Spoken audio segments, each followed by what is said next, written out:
Assalamualaikum Ibu, selamat pagi.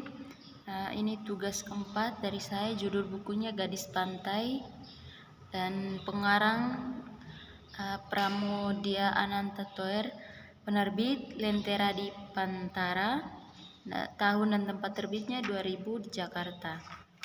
Nah, untuk ceritanya itu ada di sebuah desa yang kecil di tepi laut Jawa, hiduplah seorang gadis muda yang dikenal oleh orang-orang sekitar sebagai gadis pantai.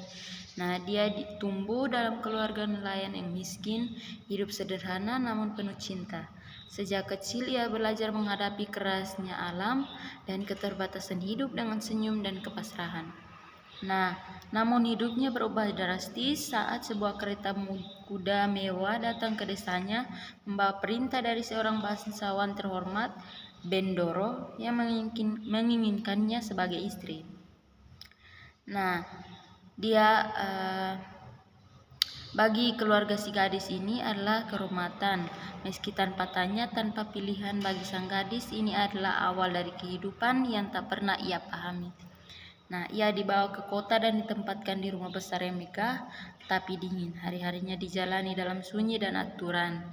Nah, ia didandani, diajari sopan santun para priai, namun tidak dianggap sebagai istri sejati. Ia bukan ratu rumah itu, hanya selir. Ia hanya dipinjam oleh kekuasaan, bukan dicintai oleh manusia. Nah, di rumah itu ia bersahabat dengan Mbok, pembantu tua yang memahami luka-luka yang tak terlihat. Mbok menjadi pelindung satu-satunya orang yang membuatnya merasa manusia. Nah, waktu berjalan, ia melahirkan seorang anak perempuan. Harapan pun tumbuh. Mungkin dengan anak ini, cintanya diakui, tapi tidak. Bendoro memutuskan ia harus pergi. Tak ada penjelasan, tak ada ampun. Lebih menyakitkan lagi, anaknya tak boleh ikut pulang. Ia kembali ke desanya dengan tangan kosong dan hati hancur.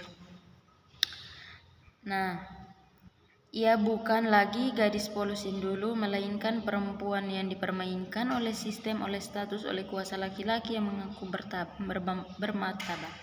Namun dalam luka itu ia menemukan kekuatan yang mungkin tidak bisa merebut kembali anaknya, tetapi ia belajar suatu hal: harga diri tidak ditentukan oleh pangkat, melainkan oleh keberanian bertahan di tengah ketidakadilan. Nah, untuk analisis intrinsiknya, tema utama dari Gadis Pantai adalah ketidakadilan sosial dan gender dalam sistem feodalisme Jawa. Nah, tema ini dideskripsikan melalui pengalaman tragis seorang gadis desa yang diperlakukan sebagai objek oleh kaum bangsawan. Nah, untuk tokoh dan penokohan Gadis Pantai, Bendoro, dan anak dari Gadis Pantai sama Mbok. Nah, untuk penokohannya mewakili kaum tertindas, perempuan miskin dan tidak berpendidikan. Nah, untuk Bendoro simbol patriarki dan kekuasaan. Nah, untuk latar atau setting, latar tempat desa nelayan di pantai utara Jawa, menggambarkan kehidupan sederhana dan keras rakyat kecil. Nah, rumah Bendoro di kota mencerminkan kehidupan elit priai penuh aturan dan kepalsuan. Nah, untuk latar waktu awal abad ke-20 masa Hindia Belanda. Latar sosial masyarakat Jawa tradisional.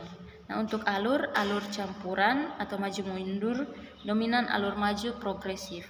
Nah, untuk sudut pandang orang ketiga serba tahu. Kemudian menggunakan narator yang bisa memasuki pikiran perasaan tokoh-tokohnya, terutama gadis pantai, untuk menggambarkan konflik batin dan realitas sosial secara mendalam. Nah, untuk gaya bahasa ini, bahasa sederhana sesuai dengan latar rakyat kecil, mudah dipahami tetapi kuat secara emosional. Terima kasih.